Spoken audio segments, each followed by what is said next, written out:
Olá, meus irmãos queridos, eu espero que todos se encontrem muito bem.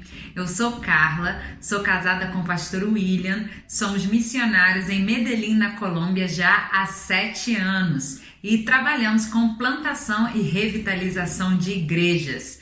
Neste momento, eu quero compartilhar com os irmãos um pouco de como foi o meu chamado missionário, como foi que eu vim para o campo missionário.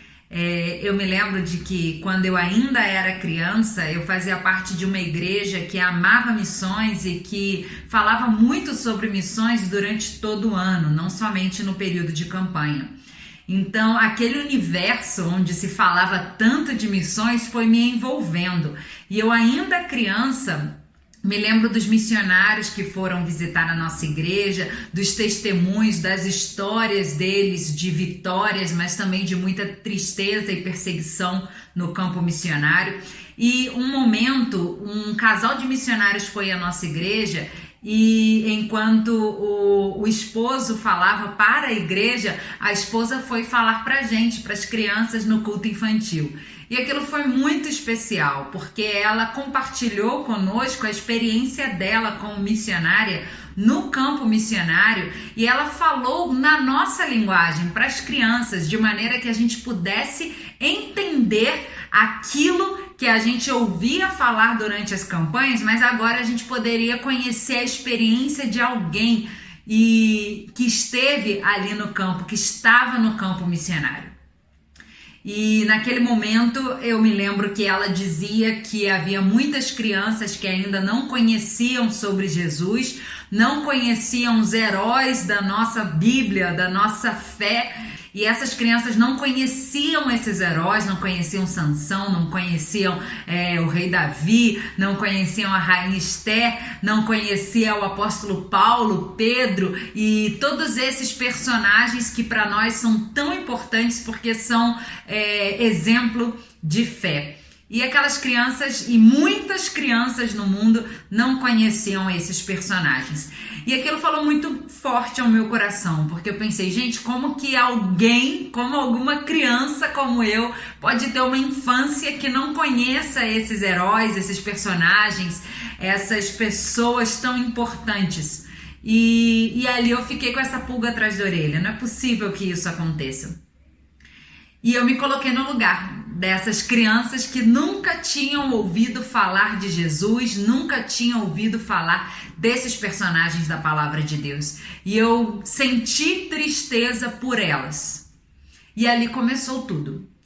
Ali começou a minha trajetória e hoje eu consigo perceber que desde aquele momento Deus esteve me preparando para que eu pudesse estar aonde eu estou agora e esteve me preparando para que eu vá para onde Ele quiser que eu esteja no futuro. E toda a minha vida foi assim. Quando mais ou menos na minha adolescência eu lembro de uma mensagem em que o pastor falava sobre legado, sobre o legado que nós vamos deixar. E eu pensava sobre isso, qual é o legado que eu quero deixar com a minha vida? Bem, com a minha vida eu quero impactar outras vidas. Eu quero impactar outras vidas de maneira eterna. Então, eu quero fazer a diferença para as pessoas de uma maneira que seja eterna. Eu quero apresentar Jesus a elas. Porque só Jesus impacta as nossas vidas, transforma as nossas vidas, toca as nossas vidas de maneira eterna. Então eu quero apresentar Jesus para as pessoas e quero falar para elas sobre esse amor que chegou à minha vida e fez com que eu tivesse vida eterna. Eu quero fazer isso. Então ali eu também comecei a pensar sobre o meu legado, sobre o que eu gostaria de deixar, sobre como eu gostaria de investir a minha vida.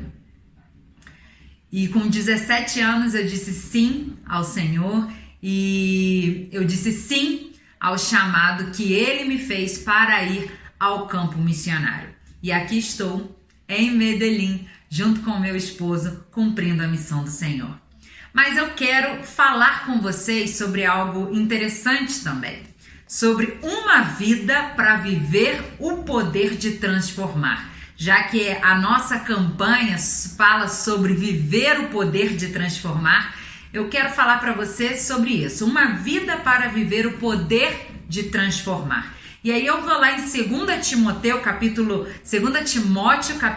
1, e nos versículos 8 e 9, que diz o seguinte: não te envergonhes, portanto, do testemunho de nosso Senhor, nem do seu encarcerado, que sou eu.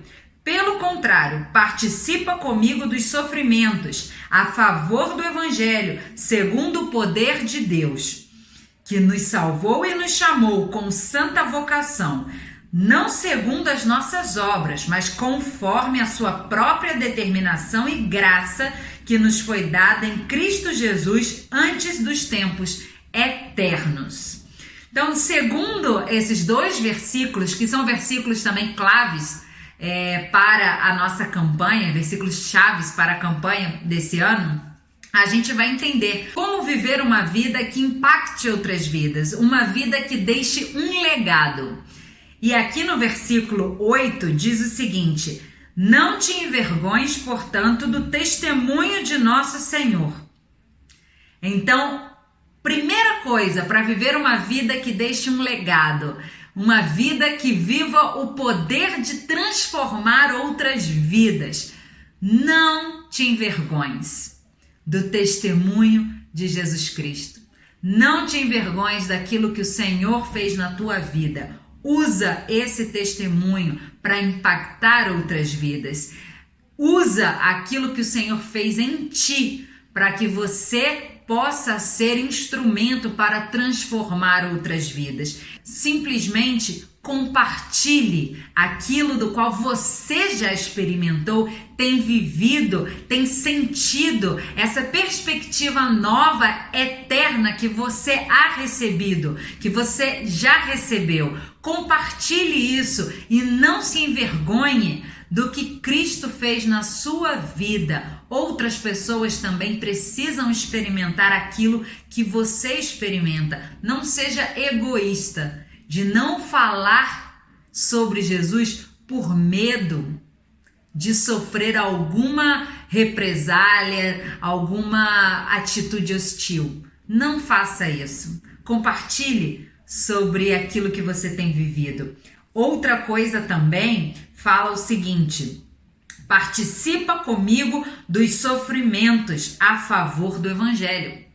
Então a gente viu, não te envergonhes, e se for necessário sofrer, padecer a causa do Evangelho, não tenha medo. Não tenha medo do que vai acontecer. Saiba que a todo momento o Senhor vai estar contigo.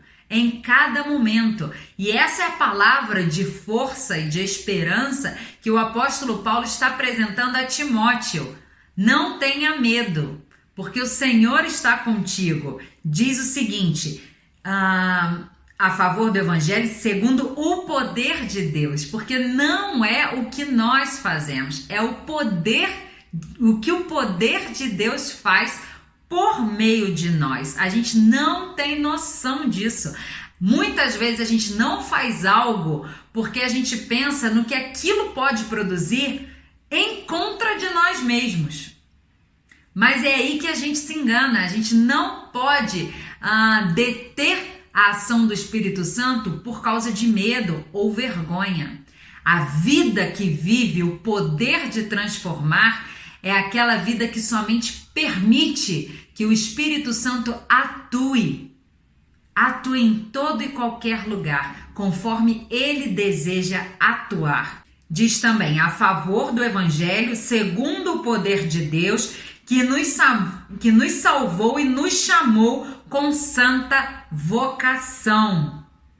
Então, um terceiro ponto para poder viver uma vida baseada no poder de transformar é entender a sua vocação.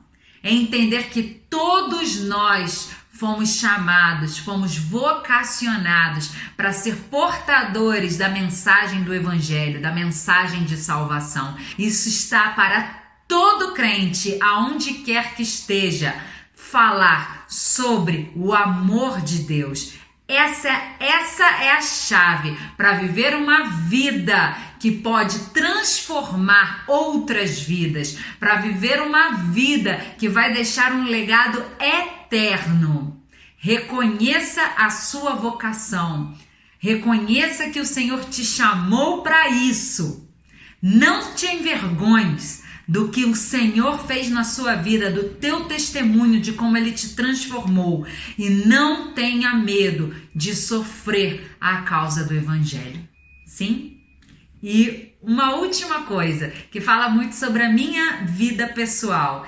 Sempre valorize a criança. Fale de missões para a criança. Valorize o culto infantil, a escola bíblica dominical. Valorize esses momentos para ali falar de missões para as crianças.